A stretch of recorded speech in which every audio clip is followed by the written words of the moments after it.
ได้เข่าเนาะโดยเขาแบกได้บ่สอบได้ทำไง บ่ได้ก็ห้าม เขาสิอุกเพียงเนาะ โดย อุกใจเป็นบาทนี่นู่นไงเจ้าโมหาในกระปูมาตอกใส่แป้นตัวนี้ให้มันอยู่จังหน่อยอะไรอันมันบกห้างกระดาษกระด้อยนะ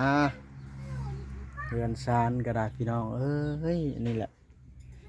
บุญวาสนาของน้องแม็กนะฝากผู้รักผู้ใหญ่พิจารณาหน่อยเด้ออยากได้ประตูอัดประตูทาผัด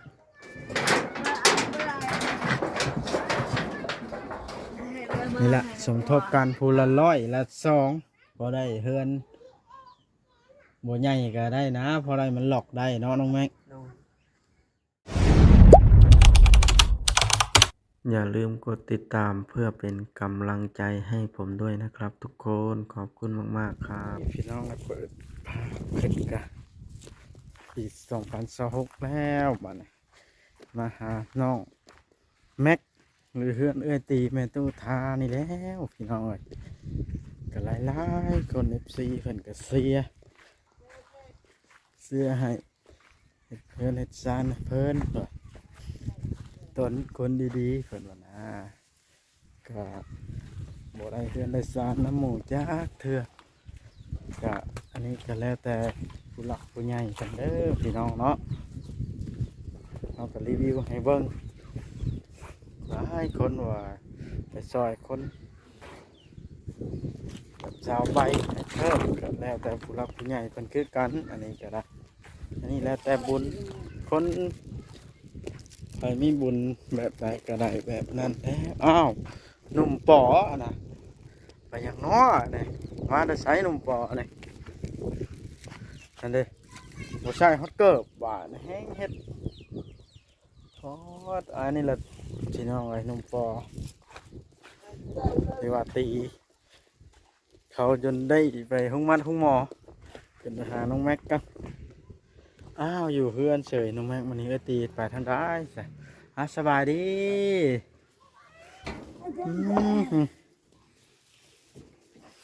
โทรได้ข่าวว่าอันนั้นมักกินน้ำอันนี้ก็เลยซื้อมาให้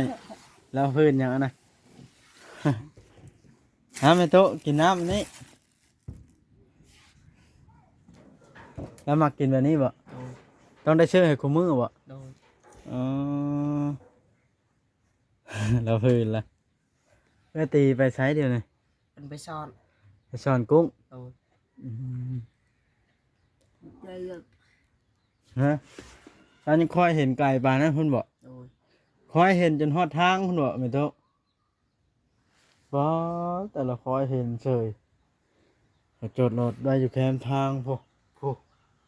คอยยังคอยสิบ่เห็นแล้วมันเข้ามาบ่ได้เห็นไรแม่รีบ่น้องแม็กสามหนุ่มตีเขาจนได้ไปเข้าหมอนะ แม่นดีครับ ไปเห็นยังยิงตีก็ผู้นั้นไปถามแบตโคมแล้วผู้นี้บัดบ่ให้ บ่พุด บ่ส่ง โอ้ยืมโค้งเขา บ่แม่นยืมเราฝากไว้แบตเราน่ะและนุ่มปอลักเอาแล้วเพิ่นบัดบ่ให้บัดละถามนะ บัดผู้นั้นถามเราบ่ให้นุ่มปอบ่เอาให้ โดย เราไปตีเขาพร้อม โดย เอาแล้วว่า คือเป็นนั่นเป็นได้มาในกินข้าวกินน้ำมันยัง บ่มีแม่ไปหาสอด โอ้ยังบ่มี โดย เพราะแต่หนุ่มแม็กพี่น้องเลยโตเป็นหนุ่มแล้วหน้าก็อ้วนอยู่บุ้ยอยู่ขมือนี่เป็นไรคืออ้วนให้ขมือนี่ฮะดูแลตัวเองดีป่ะ โดย โอ้หากี่ซี่อยู่ป่ะขมือนี่ กาบ่ได้ไปมันบ่มีไปหลาย ต้องรอให้มันย่อยสักก่อน โดย ก็สว่างนั่นใดละน้องแม็ก โดย เพื่อนเจ้านี่ก็ได้เหียนเบิดแล้วเนาะมีผู้รักผู้ใหญ่เพิ่นแล้วอยู่ต่างประเทศเพิ่นว่าช่วงหนึ่งนะว่าจะเฮ็ดให้แต่ว่าหาผู้สมทบน้ำสะก้อนเพิ่นว่านะก็ยังบ่มีไผสมทบน้ำก็เลยเท่ากูมือนี่ โอ้ย บ่ได้จักสิว่าในใดแล้วเนาะ โดย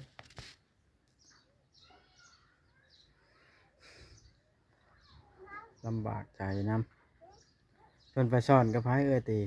ไปนำเขาใน3 นาที โอ้เจ้าละอยู่นำแม่ตู้มานี่ โดย อืมบางมื้อกับป้าให้น้องนาลีบ่อยู่ โดย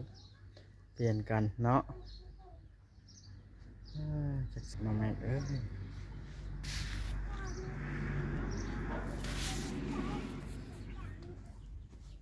ห่วงเข่าบ่คันสิปาไปแต่ละคน โดย ยันชองนุ่มนั้นมาแบ่งเอา โดย เขาแบ่งไปขายอยู่ใส่ก็ได้เข่าเนาะ โดย เขาแบกได้บ่สอบได้ซำนี่ บ่ได้ก็ห้าม เขาสิอุกเพียงเนาะ โดย อุกใจเด็กบ้านนี่นะนู่นน่ะเจ้าบ่หายนี่กระปูมาตอกใส่แป้นตัวนี้ให้มันอยู่จักหน่อยบ่ได้อันมันบ่ห้างกระดกกระดอยนะเรือนซานกระดาษพี่น้องเอ้ยนี่แหละบุญวาสนาของน้องแม็ก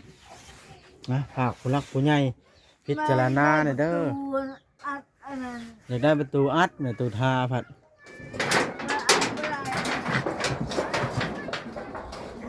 นี่แหละสมทบกันพูละ100ละ2พอได้เฮือนบ่ใหญ่ก็ได้นะพอได้มันหลอกได้เนาะน้องแม็ก โดย นี่แหละจะเป็นหยังพี่น้องได้น้องแม็กบ่ได้คิดจะไปไทยบ่ใหญ่เป็นบ่าวแล้วบัดนี้ คิดอยู่แต่บ่มีเงินเฮ็ดบัตรไป ถ้ามีเงินเฮ็ดบัตรได้บ่ โดย ได้แล้วเนาะใหญ่ล่ะ17-18 ปีแล้วเนาะ โดย ปีกายไปซื้อนี่ยังน้อยอยู่มาบัดนี้บักเทเลอร์พี่น้องเอ้ยเป็นหนุ่มแล้วบาดนะถ้าเจ้ามีเงินเฮ็ดบัตรไปเนาะก็แบ่งเบาภาระแม่นี่ละเด้เนาะไปทำงานได้เงินก็ซื้อเขาวฝากมาให้แม่เนาะ โดย คนส่วนหลายมีแต่ไปทำงานอยู่ประเทศอื่นแล้วจังได้จุนเจือครอบครัวอยู่ตัดอ้อยก็จะได้เงินใช้แล้วเนาะ โดย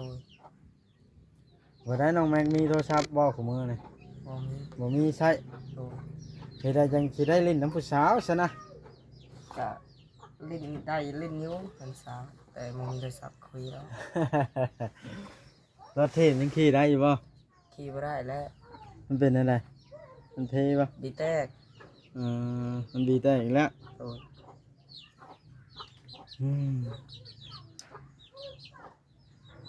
โตเป็นหนุ่มๆแล้วต้องระดับรถจักรพุ่นเนาะ โดย มันจังไปง่ายมาสะดวกบุญบ่แห้งครอบครัวน้องแม็ก FC กันเว้าหลายคนอยู่แต่ว่า FC ก็เสียให้มีผู้หลักผู้ใหญ่ชดช่วยเพิ่นว่า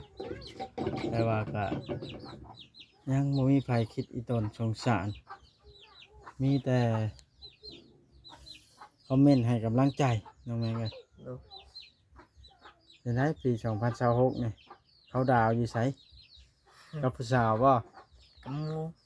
อ่า ก็คือละเด้บ่านี่ขาวหล่อละเด้อ้วนละใหญ่ละเนาะ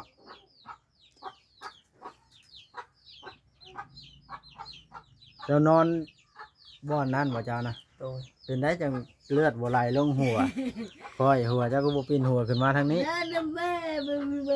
ไปตีได้นอนอยู่ไส เอานี้ นอนกลาง โดย เอ่อ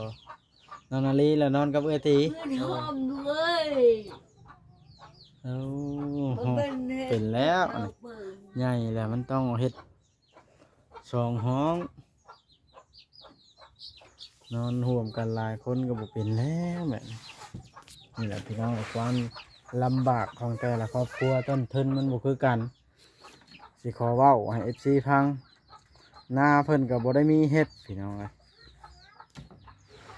หาเช้ากินค่ำ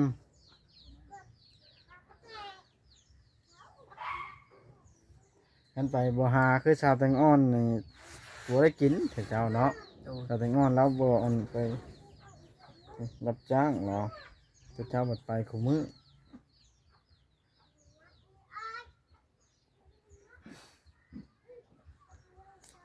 เจ้าบ่ได้ไปทำงานจักมื้อแล้วน้องแม็กมื้อนี้ บ่ได้ไปแต่วังแล้วเข้าเลย บ่ได้ไปอันหาซีหั่นใด โดย อ้อไป ไปอยู่แต่ มื้อนั้นค่อยเข้ามาคือ มื้อแต่เจ้าเห็นใน ยา ชื่ บ อ ๆอยู่ ไปมื้อเดียวแล้วรถเมื่อยเลย ไปไกลหลาย หาขึ้นระวังต่อระวังแตนเพิ่งมันตอดโอ้ยลงบ่ทันเด้ก็มันได้หุ่มใช่ล่ะ โดย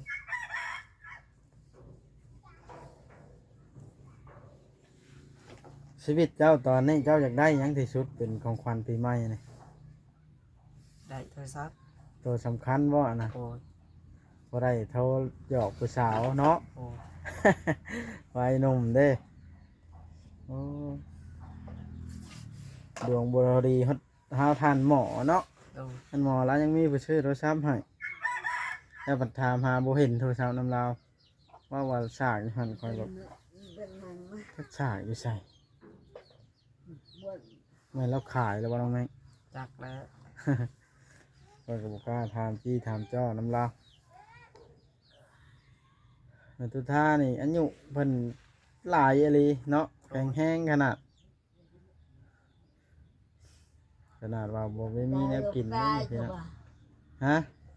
คือทรมาน สิตายก็บ่ตายพอดีทรมานบ่ล่ะวะ โดย เออ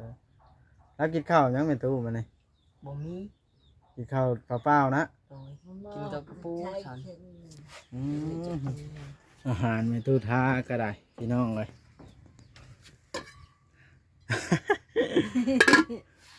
อ้ายหัวจักน่าเฮ็ดแล้วแม่ตู้เอ้ยหัวจักน่าเฮ็ดกินไปเนาะ อืม บ่ลึงเนาะ โดย เจ้าลึงแล้ว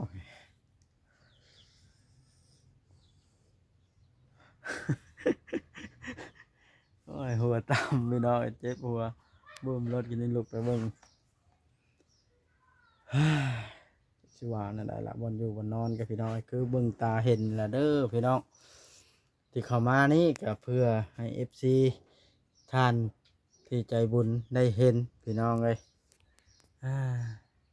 คือทางไอ้สมประดิษฐ์เพิ่นก็ว่าอยากช่วยตอนนั้นเนาะแต่ว่าบ่มีผู้สมทบเราก็ช่วยบ่ไหว้เราอ่ะมันสิหลายโพดแบบว่าเราช่วยได้อยู่ครึ่งหนึงเราอันสมุดเฮ็ดเฮือนก็ได้ เลยบ่มีผู้สมทบจากคนน้องแม็กไอ้ก็หลายปีแล้วได้ถ่ายนี่เนาะ โดย ตั้งแต่บ่าวเตียงบ่ โดย เคยมาบ่ตะกี้บ่าวเตียง โดย ภายในเจ้าชื่อได้นะ แล้วกับบ่าวยาว บ่าวเตียงบ่าวยาว โดย บ่าวลีบ่าวบุญมาบ่ โดยมาบุญบ่ได้มา โอ้ก็หลายคนอยู่ถ่ายก็เป็นน้ำปุ่นเฮาเนาะ โดย อืมนี่แหละพี่น้องเอ้ยแม่ตุท่านี่ก็บ่ได้แม่นแม่เอื้อยตีได้นี่เนาะเป็นเอื้อยของแม่เอื้อยตีเนาะ โดย ปกติเราอยู่เฮือนหลังนั่นพุ่นเป็นหยังคือบ่ไปอยู่พุ่นว่าแล้วนะ ทางคนแบบคนหลายแล้ว โอ้ เราก็สิเลี้ยงไผก็ลูกละหลายคนนะ แล้วมีลูกบ่แม่ตุท่านี่ บ่มีบ่มี บ่มีลูกจักคนเลย โด เนาะ ย เป็นแม่งกระแดงนะว่าแล้วกัน โดย อ๋ออืมอายุหลายแล้วแล้วกันเนาะ โดย ไปเบิดบุญแม่ตุท่านี่ฮ่าจักสิคิดสภาพจังใดเนาะอยากให้เจ้าโทรบอกข่อยก็บ่มีโทรศัพท์บ่ได้มาช่วยกันกันเนาะ โดย ทำได้เงินไม่ชักเลยลูกอะชักท แล้วว่าหยัง คันได้เงินแม่สิชักเพิ่น สักยา โดย ำไม่เงินไม่พาเดือนหนึ่งโมงมันคือลูกเต็งข้าวปัว โอ้ยไม่ต้องเอาไปทั่วเนาะ น้องเลี้ยง คนเฒ่าละหันบ่หันแข็งแรงบ่แข็งแรงกินข้าวในแซ่บแล้วนะเนาะ เลี้ยงแต่น้อยๆเพิ่น อืมถือว่าเก่งและก็เพราะอายุลาวนะกินข้าวก็แซ่บตีแต่บ่มีนักกินมีนักกินมีแล้วกินรส โดย แต่ว่าเราย่างบ่ได้เนาะ โดย จักปีแล้วเราย่างบ่ได้ ปวด ปีมะปีแล้วนี่นะ มาปีกายนี่มานี่เนาะ โดยงัวซนก่อพัน ยังย่างบ่ได้เลยเห็นไหม โดย อืมแต่ว่าก็ยอมรับตีอยู่พี่น้องแล้วก็เบิ่งมีหยังก็ให้กินหนึ่งข้าวเปล่าไผกินซ้ำตัวเองมีเนาะ โดย น้องแม็กบ่ได้ไปก้านป่าบ่น้องแม็กกลางคืน บ่มีหมู่ไป เอาก้านยิงเอาป่าเอาอหย่างนักเขาเจ้าเอิ้นน่ะเหมบ่หน้าบีบนะเจ้าเอิ้นหยัง เอิ้นนะ หน้าบีบหั่นได้ โอ้ย เออ นึกว่าเอิ้นเหมเอิ้นหยังอันไปยิงหนูหั่นได้ยืดทืดคือละยิงจึกนั่นนะเจ้าเคยเอาไปยิงบ่ของ ธ แกบ นูนะ อ่า อ๋อนุ่มปอนุ่มแป้งเราเวียนกินข้าวอีกแล้วฮะ โอ้ย เจ้าให้กินอยู่บ่ ลักกินมึงเกิดกับลักกระสานแหละเอาไปหุงกิน เขาไปหูกินอยู่เพื่อนเขาเพิ่น หุงนี่แหละ เวลาบ่อยู่อะไร โดย คือตายแล้วบ่เหตุการณ์ทำงานอย่างหมู่หามาเพิ่นมากินเนาะ โอ้ย บ่กุ้มเขาแล้วแบบนี้อืมเพิ่นไปแต่โดนละ ไป เคยตีนะ บาง10 โมงเนี่ย โอ้ผมเติบแล้วเด้อเดี๋ยวนี้ก็ โดย บ่ายสองแล้วเนาะ โดย บ่ายสองเกือบบ่ายสามแล้วเด้อนี่อ่า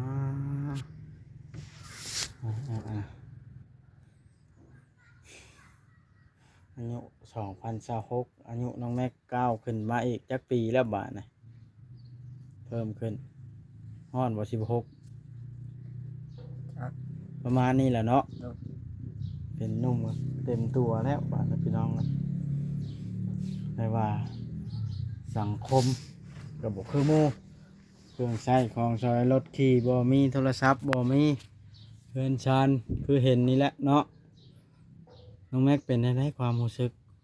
เจ้ารู้สึกอายหมู่อยู่บ่น้องแม็ก ก็รู้สึกอายอยู่ ที่ตัวเองบ่คือหมู่หั้นได้ โดย อืมแบบหยอกผู้แสบผู้สาวกับเขาก็บ่อยากเล่นน้ำบันไดเนาะ โดย กันเฮามีเฮือนมีซานมีโทรศัพท์ใช้มีรถขี่คือหมู่ก็ใครแน่ โดย แต่ว่าจักสิหาแบบใดเนาะ โดย มีแต่ว่าหาวิธีไปไทยแล้วเจ้าก็เอากินหาวิธีเอาเงินเราไปไทยมีญาติพี่น้องบ่อยู่ไทย กาบ่มี เพิ่นสมมุติจะไปหั้นได้เฮ็ดได้ กา สิ มีอยู่ หมู่ น้า ครู สาว บ่ คนหนึ่ง แต่ว่าติดต่อให้เพิ่นหางานให้แล้วคันมีบัตรก็ไปเนาะ โดย แบ่งเบาภาระเอ้ยตีได้นะอย่างเอ้ยตีแล้วก็ลูกเราก็ใหญ่แล้วพูดน้องก็เนาะ โดย น้องนาลีก็เริ่มใหญ่แล้วเดิ โดย อยู่ได้แล้วเราก็ไปหาเงินได้เงินก็ฝากให้แม่เก็บไว้เปิดบัญชีเก็บไว้เนาะ โดย เฮ้ยบ่ได้ซื้อข้าวซื้อน้ำว่าง่ายซะบ่ได้หลวงหลายก็ได้เนาะ โดย อืมสิว่านั่นแหละแล้วเป็นได้น้ำก๊อกยังโยกออกอยู่บ่ วารุด ว่ารุดเลย โอ้ย อืมมีแต่ว่าดังเพื่อนดังไพ่ระวังหน่อยเด้อเอาก็ได้มันลมมันติดพากระจาดโอ้ยบ่อยากคิดสภาพเลยยังบ่มีฮอดบ่อนนอนบาดนี่เนาะ โดย มันสมมุติมันติดนะ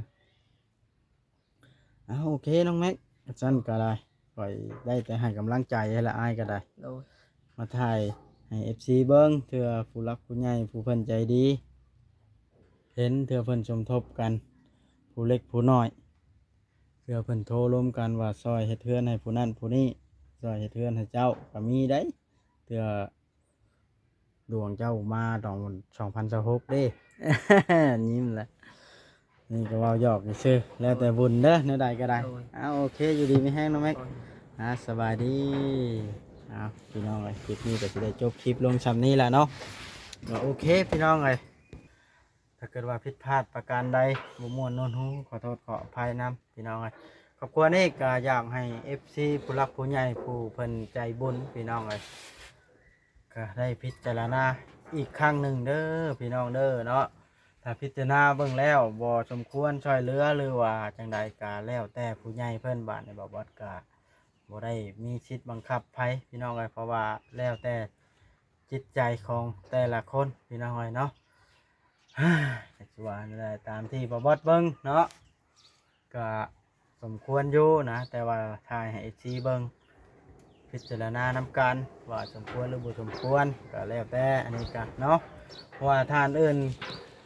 ตามที่บ่บ่ไปเห็นนะก็ยังมีผู้ช่วยเหลือนะพี่น้องเนาะอย่างเช่นยกตัวอย่างเนาะไอ้เทิดชาวใบก็ยังมีผู้ช่วยเหลือแล้วก็หลายๆคนแล้วผู้เพิ่นหั่งมีพอกินพออยู่แล้วก็มีผู้เฮ็ดเงินชาติให้ก็มีนะตัวครอบครัวนี่ก็ทายลงหลายปีเติบแล้วก็ยังบ่ได้อยู่พี่น้องเลยก็แล้วแต่บุญแต่วาสนาของแต่ละคนพี่น้องเลยโอเคบ๊ายบายพี่น้องคลิปหน้าจะพบพ่อกันเด้อพี่น้องสบายดี